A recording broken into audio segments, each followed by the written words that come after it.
Chapter 83. Ready to go, Lark? August asks, smiling my way. I nod, reaching up to grasp his outstretched hand as we walk together. I gave in to hunger and hunted last night. But I didn't hunt humans. I never sought a target, never followed someone home. I almost did, but flashes of memory stopped me dead in my tracks whenever I tried. Sharif's sobbing face. The words I spoke to make it worse. The look of utter hatred in his father's eyes as I devoured his wife in front of his eyes.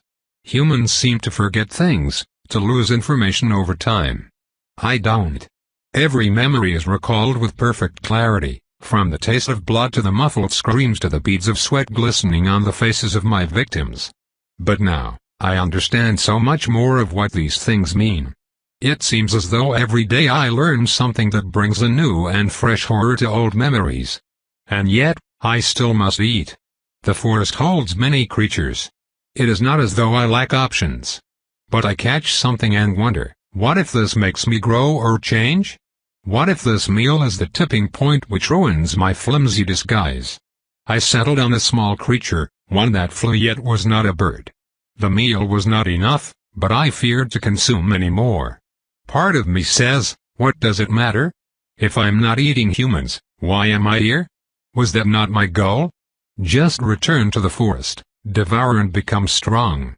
Then August squeezes my hand, and the shivering in my body stops as my thoughts are pulled back towards the present. We're returning to the church, the place of funerals. Yet today, August wants to show me a less solemn event. One he goes to every week. He was very pleased when I asked to come. Today, the community gets together to rest, to be taught, to appreciate each other, and to offer prayers to the Mist Watcher. Whatever that is.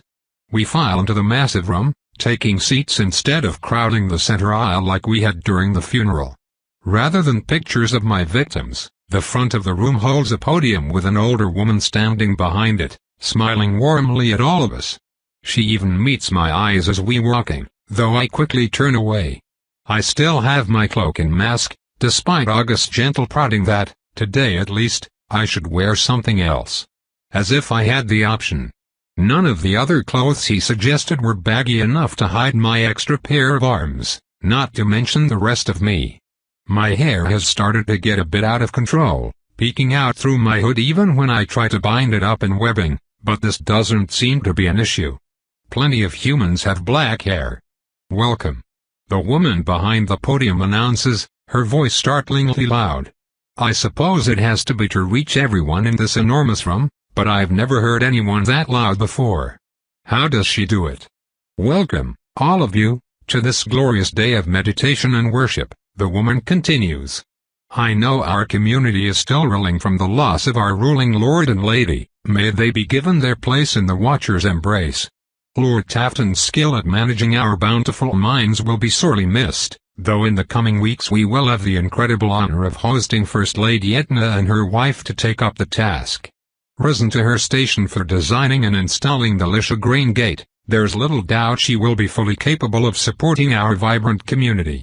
She pauses for a while as murmurs spread through the crowd, voicing everything from excitement to concern to irritation. When the woman starts talking again, however, they all go silent. In far less happy but no less important news, she atones, reports confirm that Lord and Lady Tafton, as well as their brave protectors, were slain by one of the living weapons from the Vigor. The room erupts into murmurs again, this time much louder than before. Vigor. What's Vigor? I killed them. Are they saying that's where I'm from? But I'm from the forest. Fear not, New Talsi. The woman says, silencing the room again. The king's wrath is mighty and just. Hunters have already been dispatched to protect our lands. Vigor will not go unpunished for their evil. Not in this life, and not in the next. Shouts of approval echo through the room, the woman behind the podium smiling with approval at the sight of it. Now that I'm thinking about it, she seems dressed quite differently than any other human I've seen.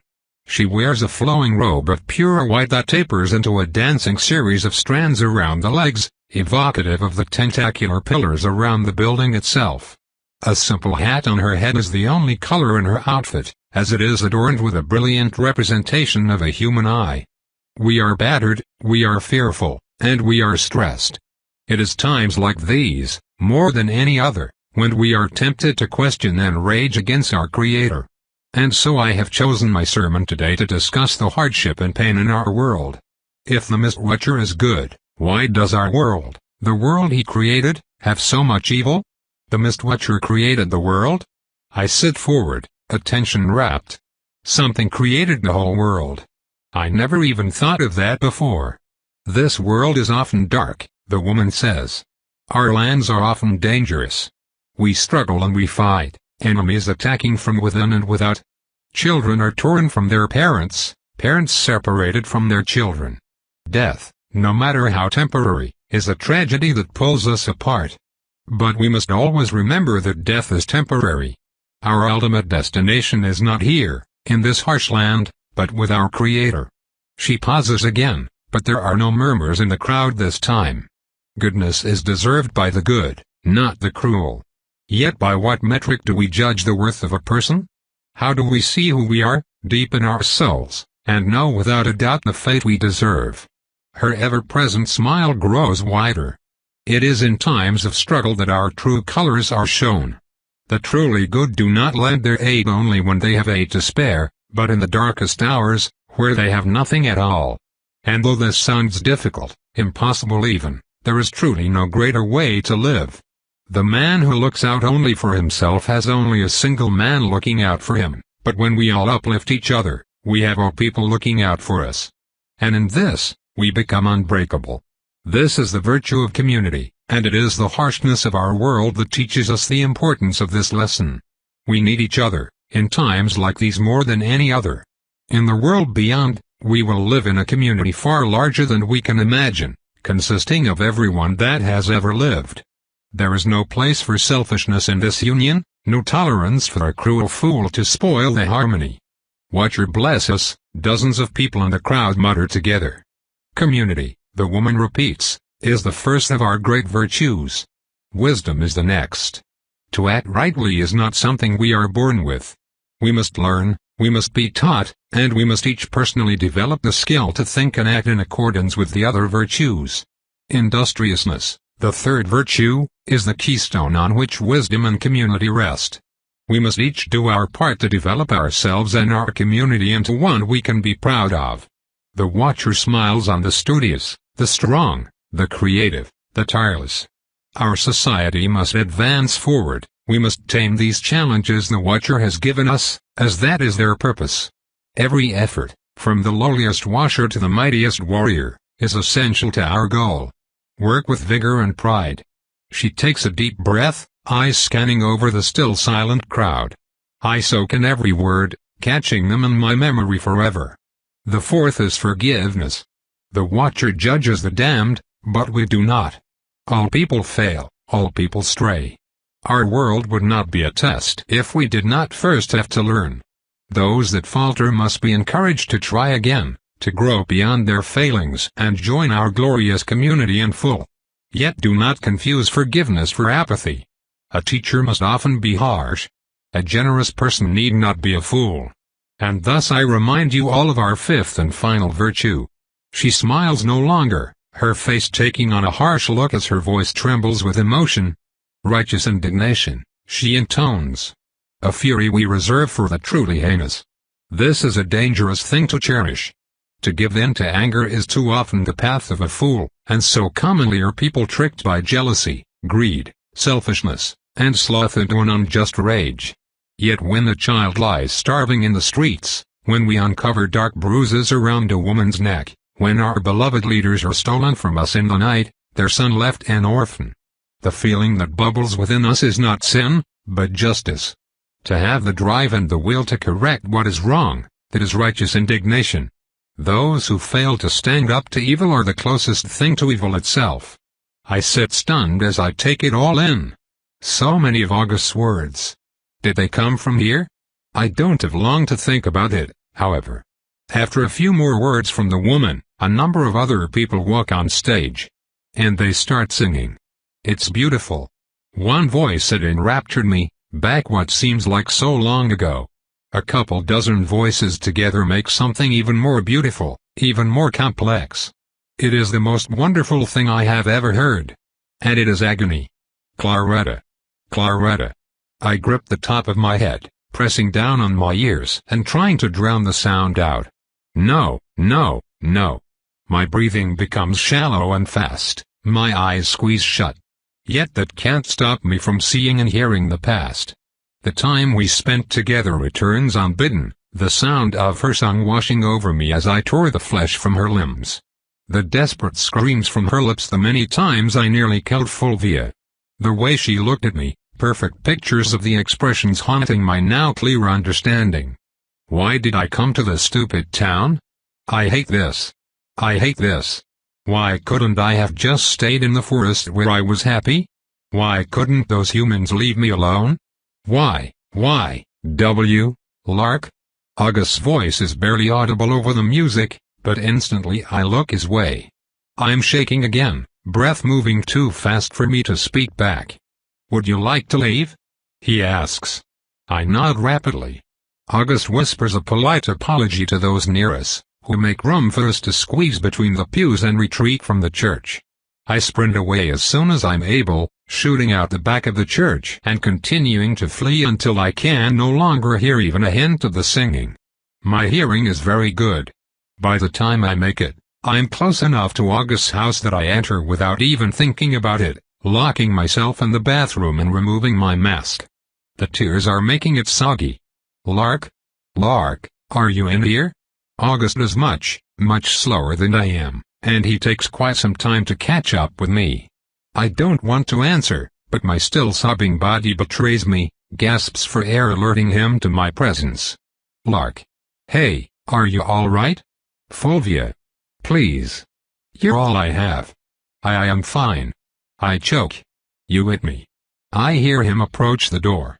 This is it. This is where it all ends. He breaks his promise, enters the room, sees me, and I hear him sit down carefully on the other side of the wooden door.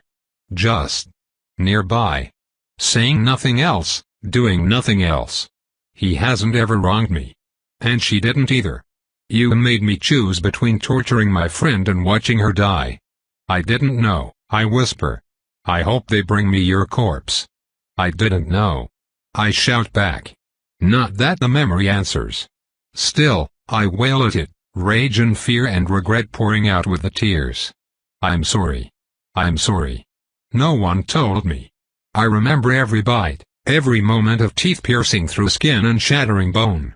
Blood splatters into my mouth, dribbles down my face, my throat. The screams, the tears, the way she wailed and begged for it all to end. It's such a happy memory. I loved it. Even now, my hunger stirs at the glorious sensations, the unparalleled feeling of a successful hunt. I'm sorry. A long time passes before my eyes dry, leaving me thirsty as well as hungry. I want blood as well as meat. But I'm afraid. I don't want to hunt. Humans, animals, monsters. I don't want to hunt anything.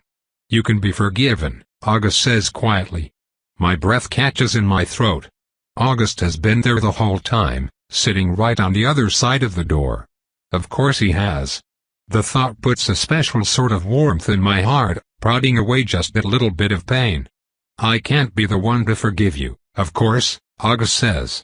To me, Lark, you have done nothing wrong. You were curious, energetic, brash. Just what an old man needs to put a bit more life into his days. In the short time we've been together, I've seen you grow so much. I don't know your past, but I know you're strong. Strong enough to make it here on your own. And I know many young children make grave and terrible mistakes with strength. Sometimes, the Watcher tests us before we're ready.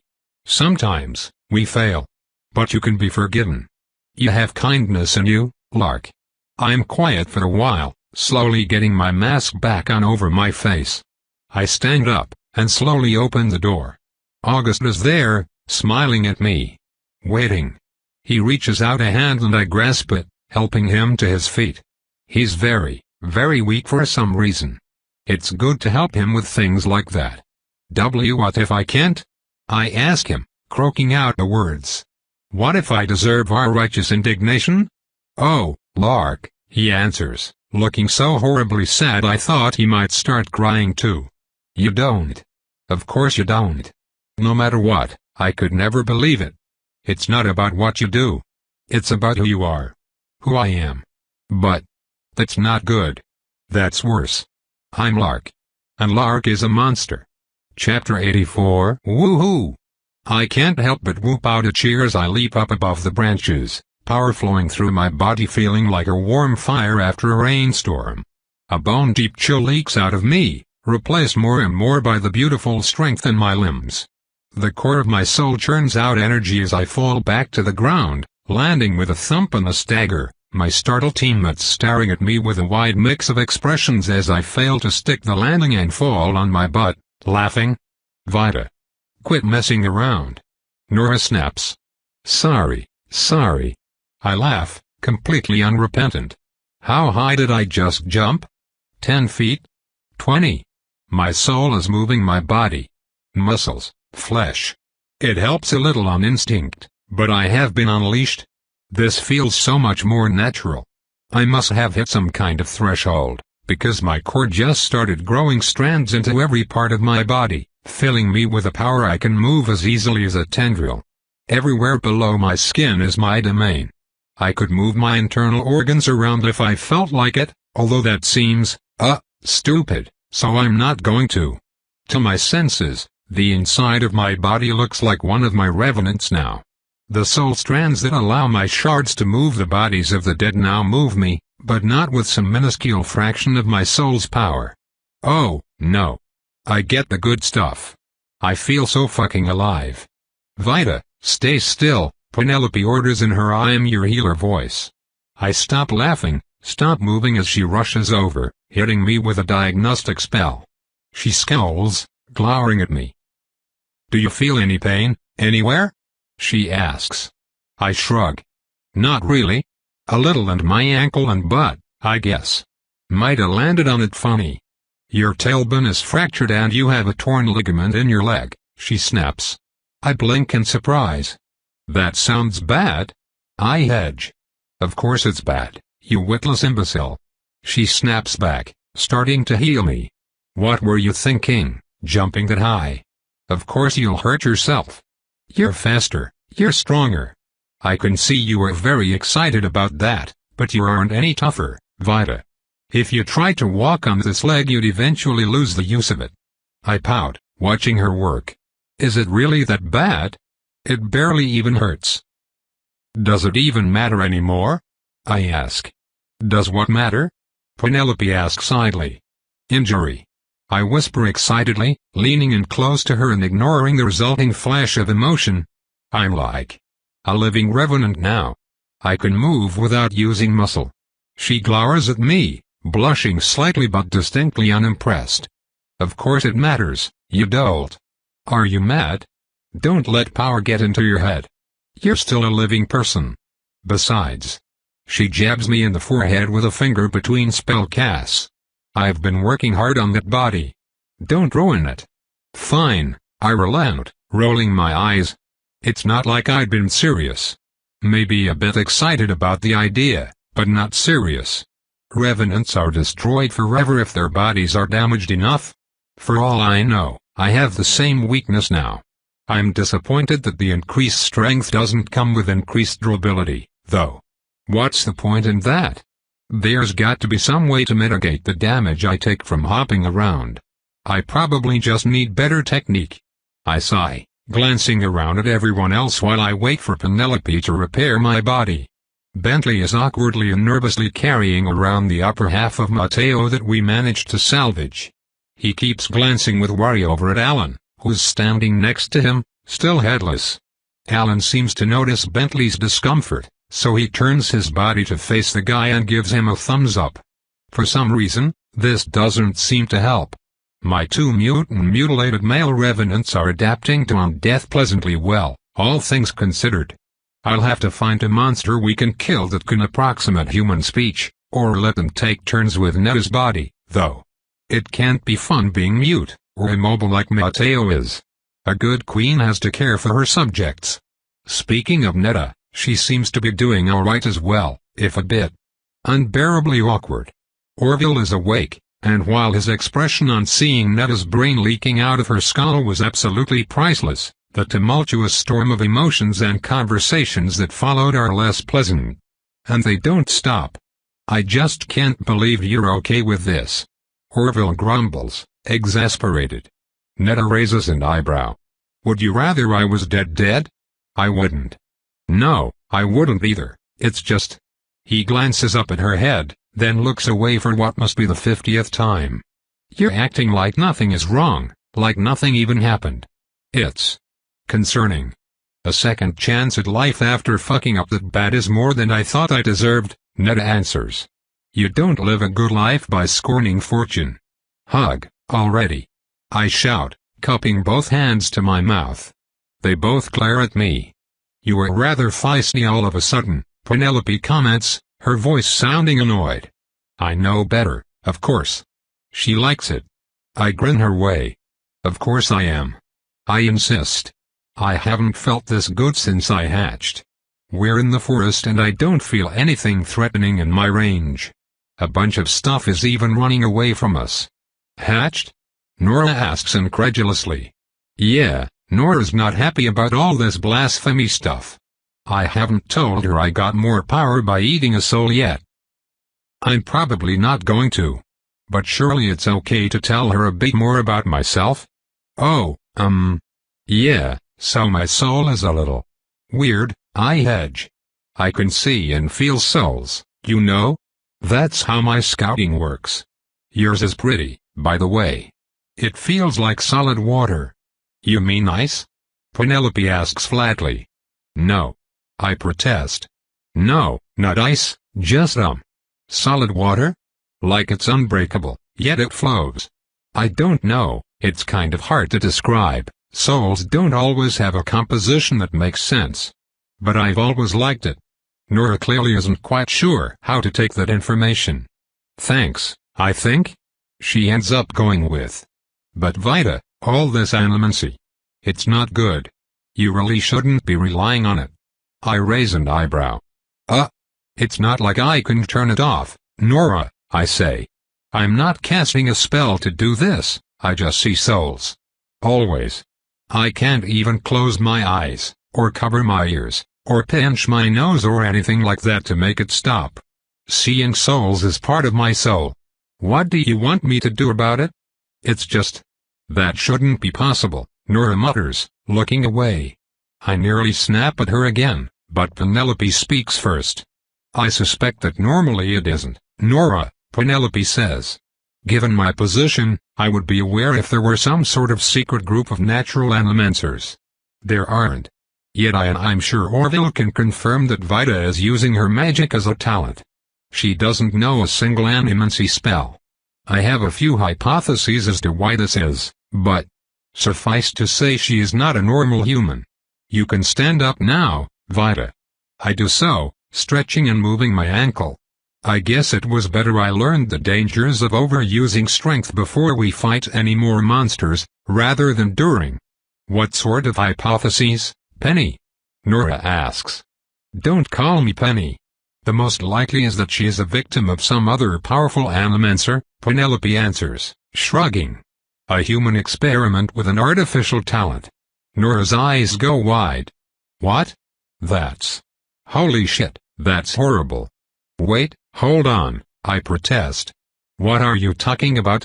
I feel like I'd remember being a fucking human experiment.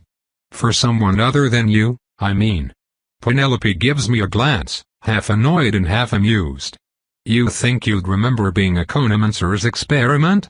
One powerful enough to place artificially constructed talents into a soul. I blink. I mutter, stroking my chin thoughtfully with a tendril. Fuck. Anyway, unless you'd like to get another animancer involved to try and quote-unquote fix her, Penelope continues, staring at Nora, I personally think it makes a lot more sense to treat her as a victim, not a criminal. You can call what she is evil, But we both know she has gone out of her way to use her abilities to help the very people that would scorn her. She's not going around mind-controlling people, she's taking something imposed on her by a madman and directing all her efforts to protect the city with it. If you're going to judge her, at least judge her by that. Nora doesn't respond to that, looking away and seeming thoughtful. I open my mouth to ask Penelope about all her other theories about me, but she shoots me a glare and subtly shakes her head. Oh. Is this a scheme? She must be doing something to get Nora off my back, and doesn't want me to ruin it. Well, cool. It's nice to have a friend to do all of the social bullshit for me. How about my soul? Bentley asks out of nowhere. Do you like mine? I grin and nod. Yours is weird. I tell him. It kind of feels like you're barely even using it. I think there's something more to your talent. Just a feeling I get. He seems surprised for a moment, then thoughtful. I'm so glad I get to talk about this stuff now. What's Penelope's soul like? Orville asks, he and Netta approaching us as we all prepare to start working again. Oh, Penelope's is the cutest. I insist. It's all hard and spiky at the top, but the underside is just so soft, bubbly, and fun to play with. Play with? Penelope snaps incredulously. I'll thank you to not play around anything regarding boob. I say, poking her in the bubbles. She yelps and jumps backwards. What was that? Nora demands. What did she do? Calm down, Nora, I say. I didn't do anything. My soul just has these tentacles. And I can touch other souls with them. But it's fine, it's not any more dangerous than like poking you in the neck, I guess? Orville clears his throat. Why the neck, specifically? He asks. Well, I mean if I wrapped something around either and squeezed really hard, you'd die, I explain. Silence. Not that I'd do that. I quickly add. I'm just saying it's a good analogy, because it doesn't hurt anybody to poke them in the neck even though it's generally a super vulnerable part of your flesh. I glance around at my teammates, all of whom are staring at me. I'm getting the impression that I am not as reassuring as I was trying to be. I hedge. Maybe not that great, no, Nora confirms. I groan. Come on, guys. I complain. This whole stuff is new, okay, fine. But all of you already knew that I could kill you with a thought. Why are you being weird about it now? Penelope pinches the bridge of her nose. Netta laughs. She's an earnest little thing, you've got to give her that. The senior hunter chuckles. Let's just get going, Nora grumbles, looking away. The sooner we get this over with, the sooner we can stop desecrating the dead. And what if I don't want to stop being desecrated? Netta asks. I can't say I love being a zombie, but it's sure better than being dead. Do you want Vita to just unsave my life? Don't I get a say in that? Nora doesn't respond. Nor do I interrupt. I have been as careful as I can to not give orders or talk much to my revenants at all. By unspoken agreement, Penelope and I have been keeping the whole they follow my orders and instinctively love Emmy's single quote thing under wraps. I can't honestly say that doesn't factor into Netta's desire to stay alive, either. My shards have been integrating quite well with the three senior hunters, not at all like Theodora. And even Theodora has never considered death to be a good alternative to serving me. We should be going either way, Bentley murmurs hesitantly. We have to go save that town from monsters, remember? Right, Nora answers quietly. Of course. Frustration churns within her, her mind forming plans and hypotheticals brought upon by a clear distaste for the entire situation. What should I do? I might honestly be able to take that Vrothizo on my own with all this new power, but it feels like a pretty stupid thing to rely on when I could also have three senior hunters as backup instead. Besides, why should I have to do whatever she wants after I just saved her life? I guess maybe I should just shut up and hold back my urges to be as open with my powers as I want to be, now that everyone knows about them. Clearly, that isn't a free pass to use them. I send a pleading glance at Penelope, who rolls her eyes. If this goes tits up, it's your fault. Not mine. is probably what she's thinking. So annoying. I just want to let loose again, make myself an army and crush every fucking monster in this forest. But no, Nora's petulant insistence on superstition might ruin everything if I set her off. I thought we were close, I mumble. She glances down at me, an armored giant. I have to crane my head to see something other than the soul of. So I don't bother, staring only with the eye I have within. Yeah, she answers. I did too. You're mad at me, I say. But I'm not hurting anybody, am I? I don't understand. She sighs. I know you don't. But the rest of you, she motions at the team, should know better. Vita, I expect not to get this stuff. But why are you all on her side with this? I shouldn't be the only one who feels the need to explain to her why this is wrong. Bentley just looks away, unwilling to engage in the conflict. Orville glances at Netta. Penelope snorts. So that's it, then? Nora snaps at them. Nothing. Our teammate is a soul rapist, and none of you think this warrants a bit more scrutiny? Whoa, Nora. Orville starts. Don't whoa, Nora me. The woman who raised you is walking around missing half of her fucking skull. Does that not strike you as even a little bit unnatural? These people should be with the Watcher, not walking around with their heads cut off. They are trapped souls. Zombies. Undead monsters that hunt and kill the living. Revenants, I correct again. And my revenants do not hunt and kill the living. Unless I ask them to, I guess. Watcher's eyes, Penelope mutters, burying her face in her hands. Vita, shut up. I'm just saying. I protest. It's our job to hunt and kill the living anyway. Vita. Nora starts. Nora. I press, cutting her off. Nora, come on. We're teammates. We eat together, we fight together, we watch each other's backs. I like you a lot, you know? I respect you, and I don't respect a lot of people. Can't you just trust me on all this? I know that the church says I'm a monster. But I'm not stupid, Nora, and I'm not evil. You know that. Right? She sighs. Of course I know that, Vita, but this is one of those things you don't get. You know? You're cute as a button and you're amazing at so many things, but you just don't get shit sometimes. This? She gestures at the revenants. This is one of those things. You don't see what makes this wrong, and I know that's not your fault, but Vita, you can't do this. I scowl at her. That hurt a bit. It's true I don't understand a lot of stuff, I say slowly. I know that. But if you see more than I do, it's just because I'm looking at stuff you're not. I don't know what you think you know about souls, or gods, or right and wrong. But Nora, I have looked off the edge and seen the soul of the Mistwatcher. I look up at her, making the conscious effort to look in her eyes, pleading to be understood. Your church is wrong, I tell her. Your God's true nature is a mass of hungry mouths, and the only thing it offers you after death is digestion. I know it. I have seen it. You want an afterlife? I gesture to my revenants, same as she did. This is the only one there is. What you want me to do won't save anyone. It will murder them. Nora sighs. She opens her mouth to speak, but I already feel her response and it infuriates me. I cut her off. Don't pity me. I shout. I'm done with this. I'm not some misguided child spouting fantasies.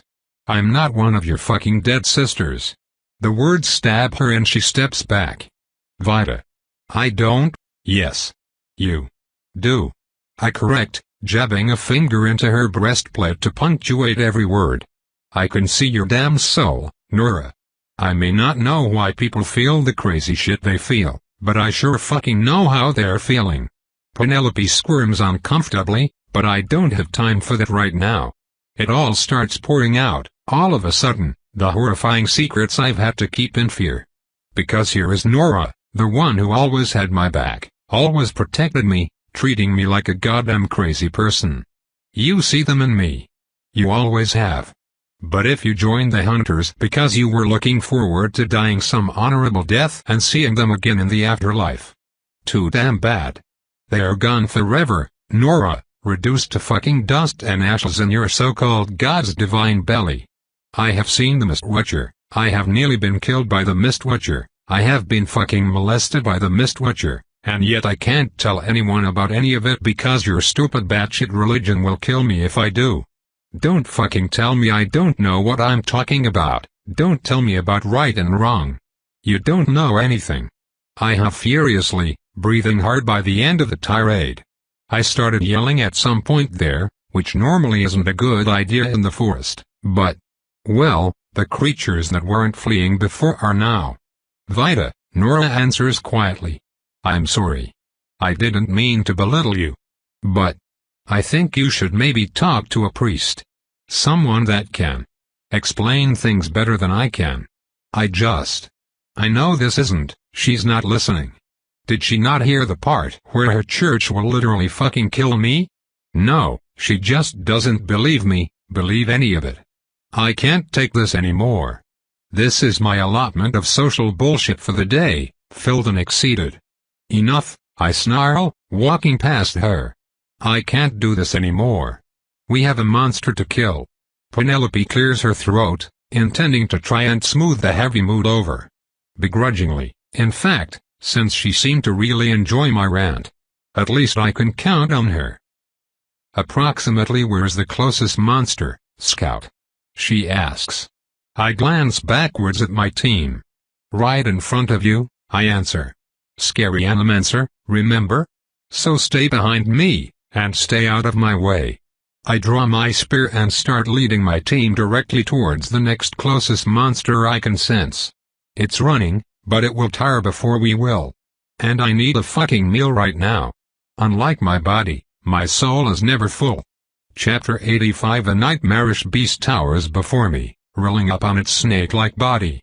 It must be over 20 feet long from tip to tip, with a tail ending in a wicked spike and a head fused seamlessly to its torso, jawless and horrifying. The monster's mouth extends well down the length of its body, opening sideways like a valve to reveal rows and rows of vicious teeth. Surrounding the lips of the wretched maw are limbs halfway between giant centipede legs and human fingers, dexterous and multi-jointed enough to grab nearly anything and doom any attempt at escape. Most of the others stare in horror as it rises, inhaling and exhaling a putrid, wet stench. How are you feeling, Mateo? I asked the monster. A few more ragged breaths are the only answer I get for a while, though soon my confused and slightly overwhelmed revenant starts to figure out the vocal cords of his new body. It was a pain in the ass finding a monster that might have vocal cords in the first place, but these things tend to mimic other creatures to lure them into its territory, so I figured it would be a safe bet. They're known as lyre worms. And Mateo is now a very cute one, if I do say so myself. Thanks. Weird. Mateo hisses. Better or worse than your old body? I ask.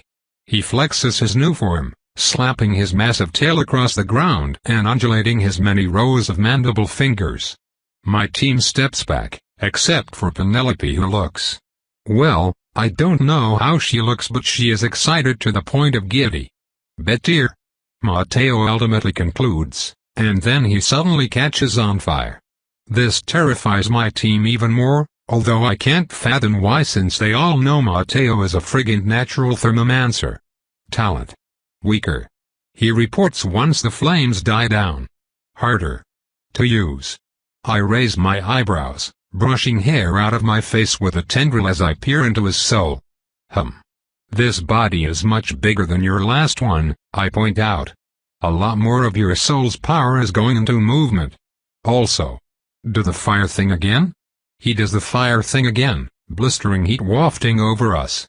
I nod, feeling out the workings of his soul as best I can, noticing extra power getting diverted into his new body's skin. I think you're converting a lot more power into not burning yourself, too, I say. Your soul probably had a lot of time to improve your body's natural heat resistance, or maybe you were just more used to it. Do you think you can cast learned spells like that? Yes, Mateo intones, sinking his belly down to the ground so he's more at eye level with me. Need practice. But should be possible. I smile and nod, patting his brown, chitinous carapace. Great. Sorry things are weird now, and thanks for trying this out. Anything else you need? He thinks for a moment, twisting around this way and that to get a better look at himself. Clothests? He asks hopefully. I regard as massive, serpentine form with a mouth larger than I am, scratching my cheek. Then I turn back to look at my team, shrugging helplessly at them. I can't think of anything we could possibly dress this in, or how we'd even accomplish that. And it looks like they can't either. Nora and Bentley are both transfixed to the point of unresponsiveness, and Orville manages to only give me a shrug back. We might have to figure that one out later, Matteo, I answer him. Sorry. You're kind of bigger than my house. Not anymore, he isn't, Penelope comments, approaching Matteo and calmly hopping onto his back. I got you and your family a new house, remember? Oh yeah, I say. Thanks again for that, by the way. Are you, She sits seated saddle on my enormous sapient snake revenant, calmly holding on to one of the interlocking armored plates that form his body as he practices how to slither. Are you comfy up there? Walking has always been my least favorite part of being a hunter, she admits, stretching and massaging her legs. You don't mind, do you, Matteo? She's about 80% lying about not wanting to walk. She needs contact to cast the spells she uses to preserve the corpses of my revenants, and she starts subtly doing exactly that the moment she hops on. It's an unspoken agreement between Penelope and I that we don't let on how much she already knew about all of this. If this blows up in my face, there's no sense dragging her down too.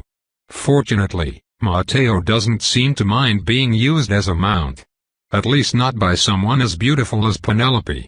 He responds with a hissing laugh, clearly amused, though the reactions of the others indicate I may be the only one who picks up on that. Healer. The only non-coward, he jeers, slithering around the others and putting his dead maw close enough to breathe on them. Nora squeaks when he gets close, actually squeaks like a bunny. It's hilarious. You sure you don't want a monster body, Alan? I ask. I'm sure we could find a good one. The headless Alan gives me 2 thumbs down, then indicates his sword. Well, Nora's former sword, which he's still holding since his old one broke.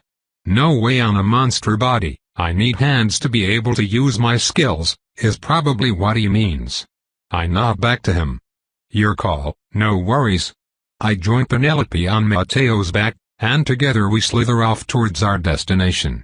I've spent the last couple of days on our forest journey acclimating to my new abilities and consuming every single creature I could get my hands on.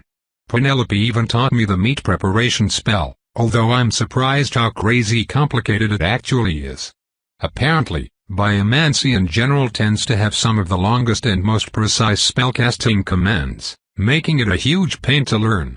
Also problematic is the fact that while I cannot be harmed by overfilling myself with mana, I absolutely can be harmed if I form a spell incorrectly.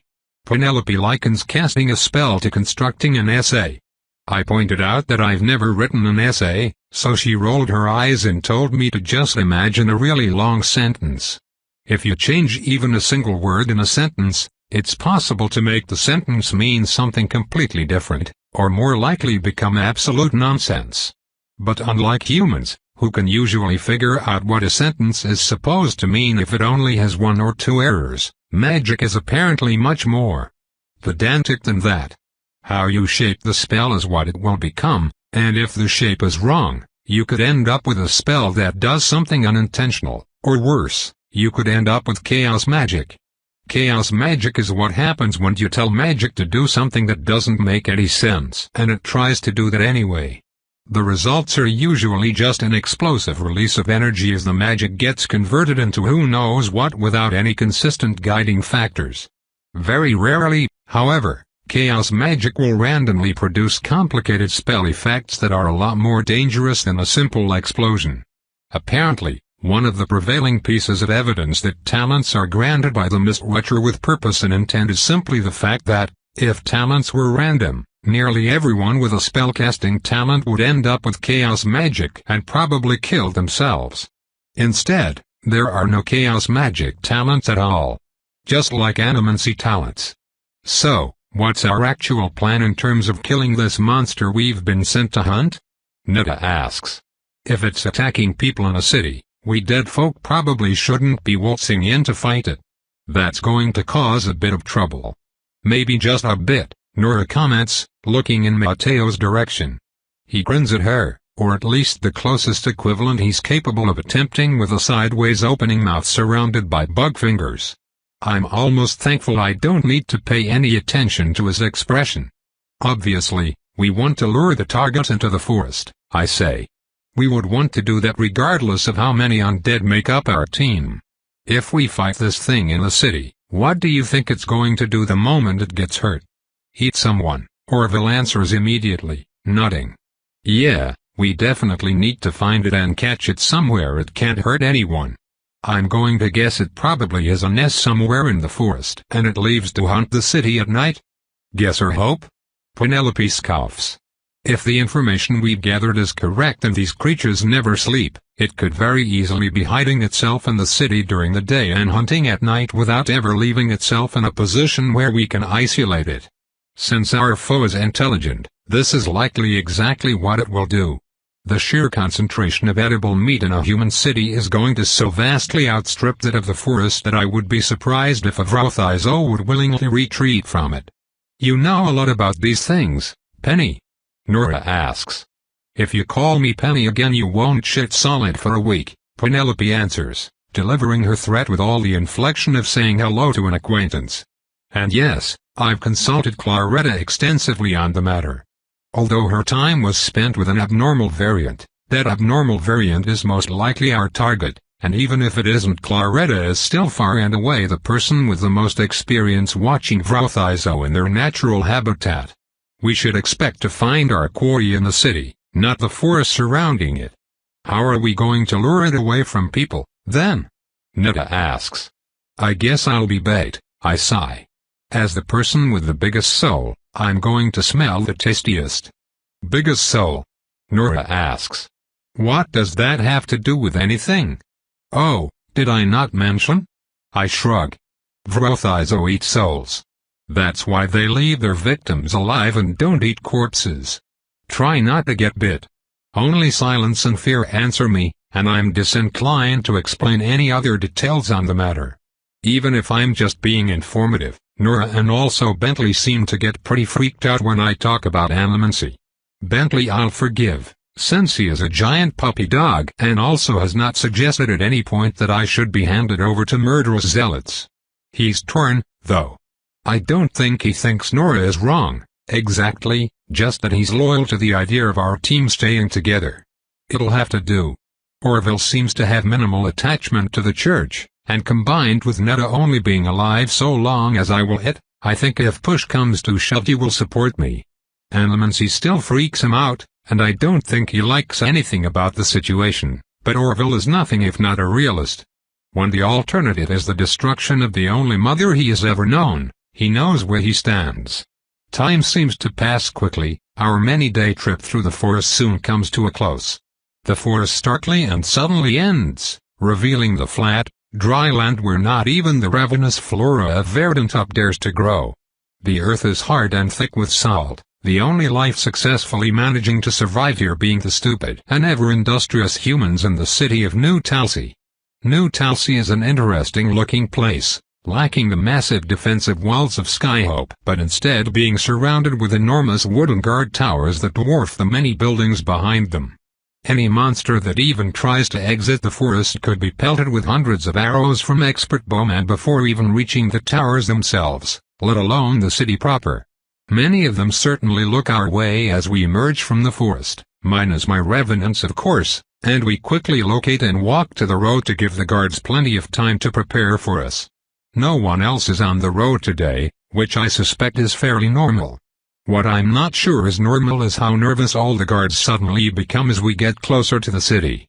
A guard in one tower holds flags, signaling to the others and suddenly putting every other tower on edge. Armed and armored people emerge from the city, blocking off the road, a few people from the towers descending to join them. Is something the matter? Penelope asks, once we get in polite shouting distance of the guards. State your business. A guard orders. We're the hunters that have been sent to deal with your monster problem, I answer. Told you so, another guard mutters, nudging one of the men from the towers. Of course hunters are going to feel weird. We've had strong hunters before, and one of them does not feel like a hunter, he protests.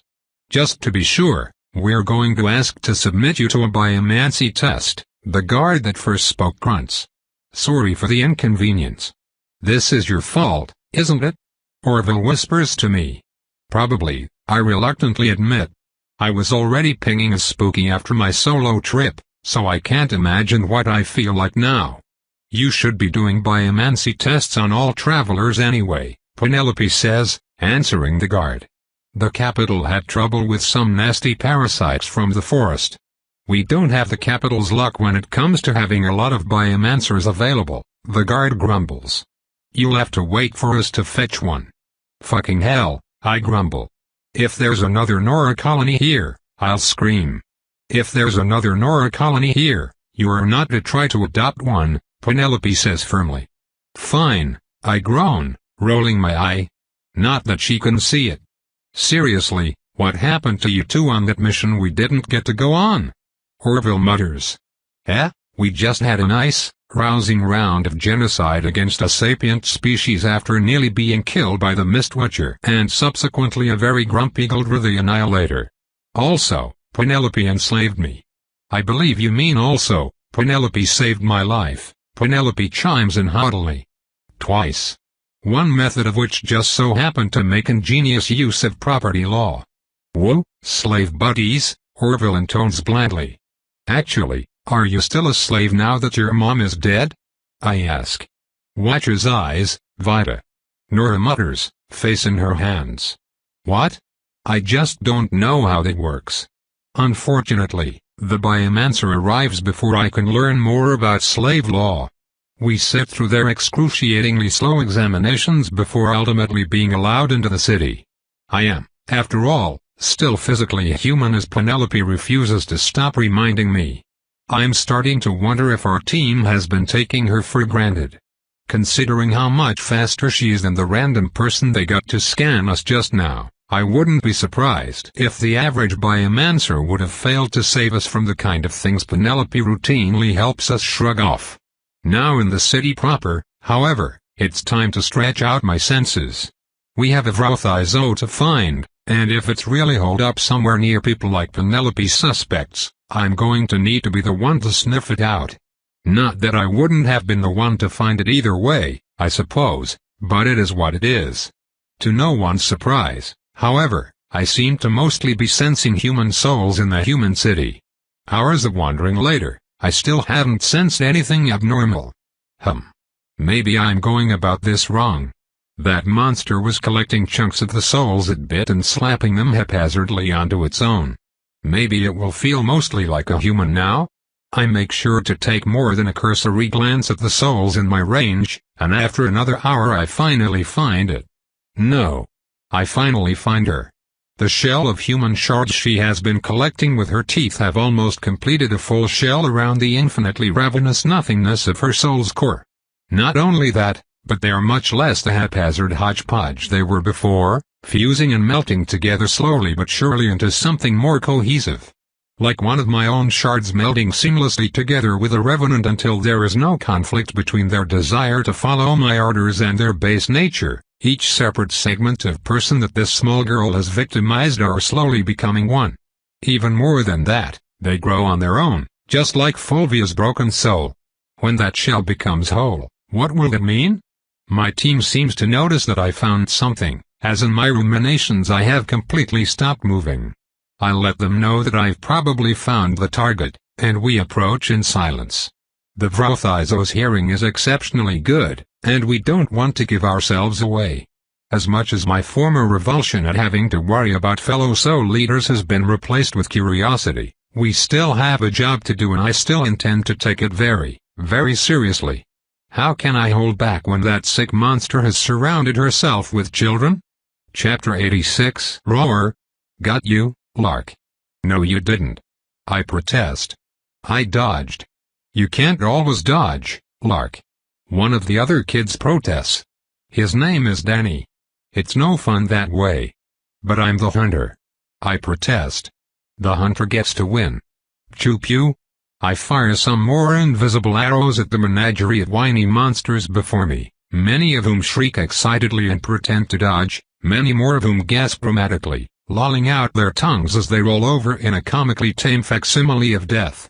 But it's more fun if we get to hurt you sometimes. Danny insists. I leap and teeth sink into flesh, ripping out a delicious, oozing chunk of human meat as I rush by. I am too fast, and 5 different retaliations miss me at once as I swallow my prize. Humans taste so good. Dashing back through a bush, breaking line of sight and fleeing to strike again at the next moment of vulnerability, I laugh with joy. This is so much fun, huh? I mutter softly. It used to be, didn't it? I wonder how fun it would be to eat Danny, right here and right now. Humans would go on high alert instantly. They'd converge on me from all sides.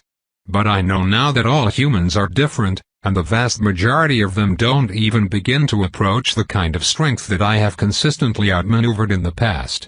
It would be exciting, in a way, to prove my superiority over every single human in this massive city. No matter how much the hunger in my belly screams me to do it, however, I know that there's not a chance I could convince myself to follow through. Not anymore. Only revulsion, only heart-clenching agony remains, no matter how vivid my memories of joy. Once again, I have gone many days without eating. The constant hunger is joined by pain, an aching need that gets progressively more and more difficult to resist with each passing hour. I suspect I am probably starting to die. Lark. We're going to get you. A girl named Sabrina giggles, jumping at me from behind.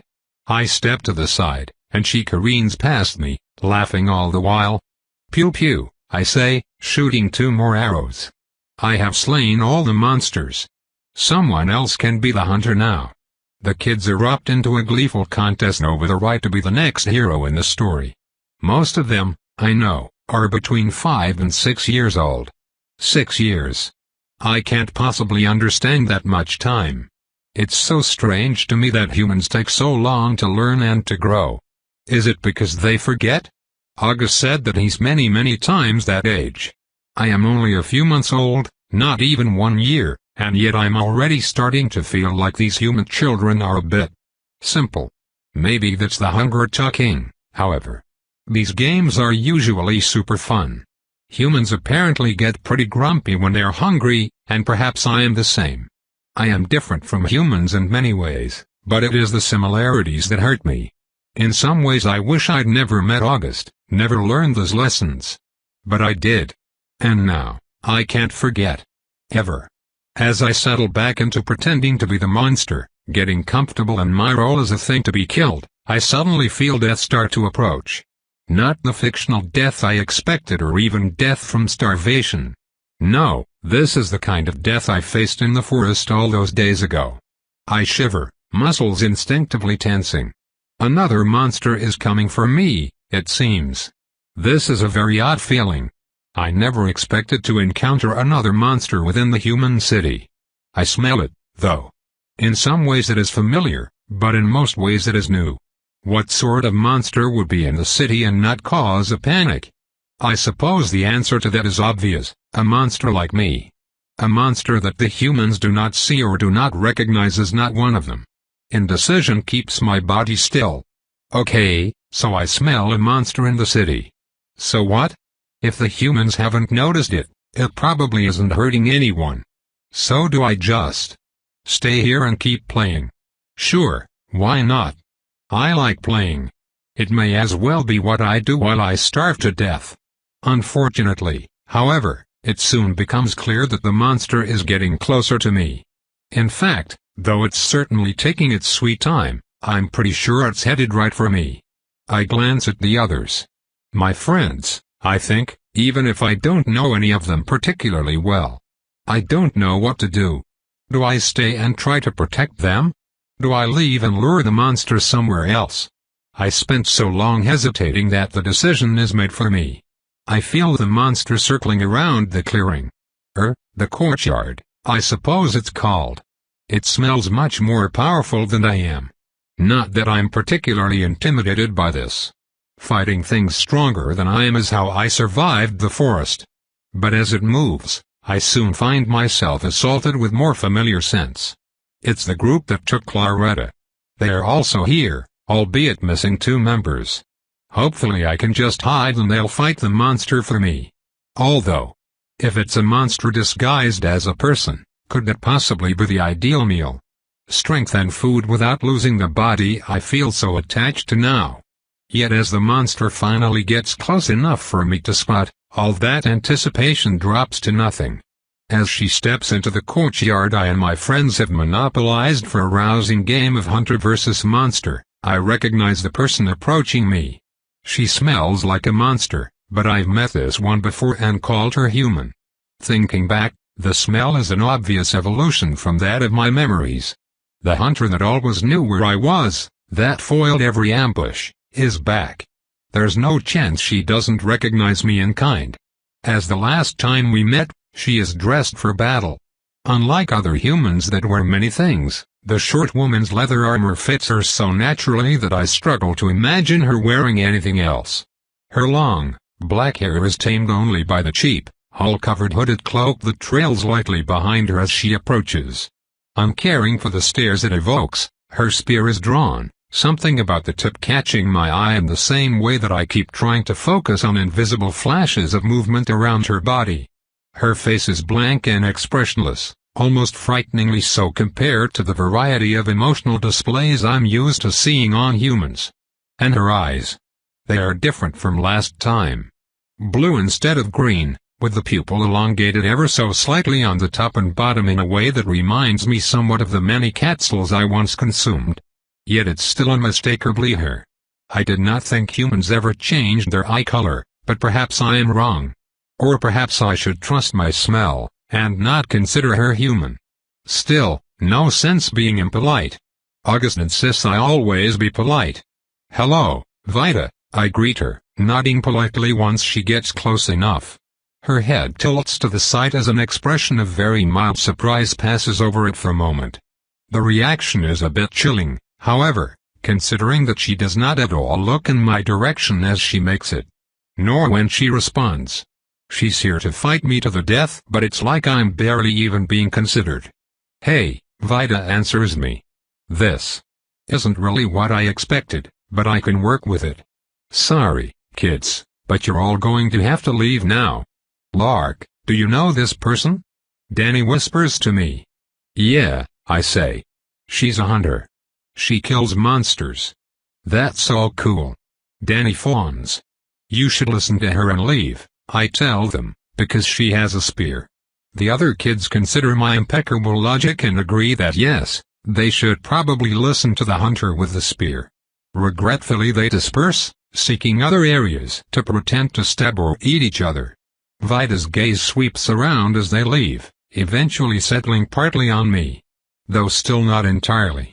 "My team didn't think that would work," Vita comments. "They thought you would take hostages, or just outright start having snacks. But you changed a lot, didn't you? I'm surprised you remember my name." I swallow, stepping back as she steps forward.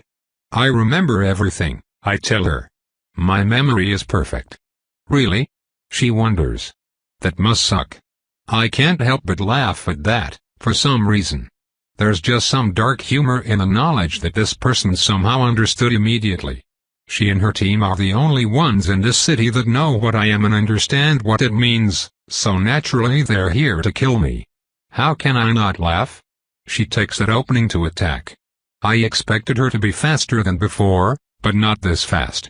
The spear jabs outwards and I twist away, catching a cut across my upper left arm. My blood stains the tip of the spear black, and as it pulls away I feel some part of me go with it, hunger taking a firmer hold on my mind. I leap backwards to try and make as much space as I can as shocked and outraged gasps erupt around us. Vida may have cleared the immediate area, but we're hardly alone. Very few places in the human city are, and now I know it looks like she just randomly tried to skewer a child. Hunter business. Vida shouts at them. I don't really have the luxury of sticking around to figure out how effective that is, nor do I really care. My limbs feel like they're moving through water as I agonizingly push myself to flee, only to find that this hunter can keep up with me. I'm fairly injured and have barely started to move, but already I'm panting for breath and feeling the burden of exhaustion. I haven't eaten anything. I've been waiting for death, yet now the only thing on my mind is the fear of it. The spear stabs me again, and I get hungrier. Perhaps more importantly, it tears through my cloak, revealing one of my extra arms hidden underneath. I suppose I shouldn't bother holding back anyway. I tear my mask from my face, expecting to need peripheral vision. Not to mention access to my teeth. My blood starts to boil, filled with the certainty that everything I have started to love here is now, in this singular moment, gone forever. With the thing behind the mask revealed, I can never return to this city. I would have left them all alone. I would have died peacefully. But if this Vida, whatever Vida is, wants to force my hunger out, she can be the one to quiet it again. Something invisible streaks towards me and I bite down on it, eliciting a wince from the hunter. Finally, I reach the edge of the courtyard, clambering straight up the side of the building. Humans struggle with the vertical, and I need to make as much space as possible so I have the time to fight smart. Here I go again, I suppose. Already, the thought of victory against unassailable odds fills me with unwanted anticipation. It's fun to fight hunters, but that's wrong. Hunters are good guys and they're supposed to win in the end. No time for these stupid thoughts. I need to focus. Now atop a roof, my assumption that I've bought myself a little time is swiftly shaken as Vida attempts to leap up to the top of the building in a single bound. She doesn't quite make it, says one of the words August insists I should never say, and presumably starts to fall, though I don't stick around to watch. I'm halfway to the other side of the building when she jumps a second time, more than exceeding the height of the building on her follow-up bound, swearing again as she lands hard on the stone roof. Whoa. I've never seen a human do that before. At least she seems bad at it. When I reach the edge of the roof I immediately jump off of it back to ground level, which to my mild amusement elicits another exasperated curse from Vida. Now in an alley between two buildings, I can start actually fighting. I shoot a spread of webs from one hand, anchoring them to the wall of one building before pressing their other end into the opposite.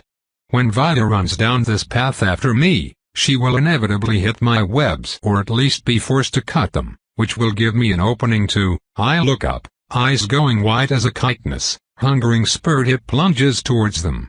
I dodge too slowly, avoiding the death blow to my skull at the cost of letting the spear open a gash from my sternum to my belly, maybe 20 degrees off from impaling me through the chest. Rather than jump off the building where I did, the hunter leapt all the way to another rooftop, bypassed the alley entirely, and struck from above. Like she knew what I was planning. I forgot, I'm not fighting monsters. I'm fighting creatures as smart as I am with the strength of monsters. I'm no stranger to deadly fights, though. Even as the cut sprays my blood on the ground, I see the inevitable outcome. Vida is falling. She can't change her trajectory, and the landing won't be something she can instantly move out of. I've sacrificed a nasty wound for it, but in return I can bite out her throat. Her mistake, her loss. But I take one look at her face, even as blank as it is, and I bind her in webs instead of ending her life. With the swipe of my claws, 5 threads get planted on her body, elongating at my command and letting me circle around her, binding her tight.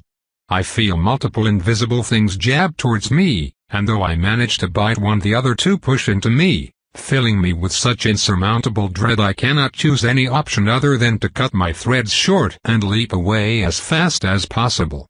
I've lost my chance to tie her up as thoroughly as I'd hoped to, but my threads are still on her and they're strong. It should be enough to stop her from Untie me, Vida orders. At first I'm confused. I don't follow that command, because why would I? But my threads do. Impossibly, they obey her. They come apart of their own apparent volition as I scurry away, a grin blooming on the hunter's lips as for the first time her eyes lock directly onto mine. Not a human, my instincts scream. Not a human at all. Catch her. The monster orders. She lunges at me again, a burst of speed so fast I'm sure I hear something in her body crack. Even expecting it, I fail to dodge, her weapon opening a deep gash right above my hip bone, once again rousing the ever-present roar of my hunger to greater heights. Fine. If that's what she wants, fine.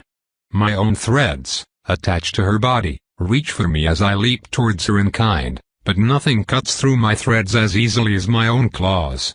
I destroy the traitorous strands, mouth aiming for my favorite target, the knee. Once again, Vida's wild strike gives me a clean opening to make my assault, and this time I don't hold back. Teeth tearing easily through layers of armor and muscle, I quickly swallow the first bite of proper meat I've had in days, feeling it charge my body with ecstasy. It's the greatest thing I've ever tasted, so much power flowing through so little space that my smaller wounds close in mere moments, the blood I've been losing replenished as my mind and my strength greedily drink that power try to return me to working order. And best of all, I've hamstrung her, which means I've as good as won. The back of her knee is gouged so deep I see more bone than tendon. That whole leg is useless. Then Vida draws a knife and pivots on that leg anyway, cleaving straight through my bicep and removing one of my arms above the elbow. Immediately, I feel the invisible force surrounding her strike towards me again, but I don't bother to bite at one this time. She's not human. She's barely even a monster. I think back to just seconds before when I had the arrogant idea that not biting out her throat was sparing her and almost laugh at myself. Would that have even done anything? What can I do if injury doesn't injure? Fear far outstrips my instinct, my apathy, and my hunger, and I turn to flee as fast as I possibly can. I don't know why I bother. I've lost everything now, so why not my life too? The monster moves to chase me, but a shout slows her. Vida. Don't you dare. W.H. Penelope? I've almost got her. Vida protests. No. Comes the responding shriek, rapidly getting quieter as I make distance. Let the others handle it. You're going to stay right there and let me treat you before you bleed out all over the road. What were you thinking, starting the fight here? Why didn't you stick to the plan? Stuff happened, I improvised. Don't worry, she's not going to. Gasps of shock and screams of terror drown out the rest of the conversation as I dash through the city, bleeding and exposed for what I truly am. Nothing but blind panic fuels my decisions now. Down on 5 limbs I sprint outside the city, flee past the merchant stalls, and soon find myself in the only place I have left to go. The one spot in the world that I've been promised will always be safe for me. Clothes torn, mask lost, body dripping darkness, I lock myself in the bathroom of August's hut and start to cry. Told continued thanks for listening.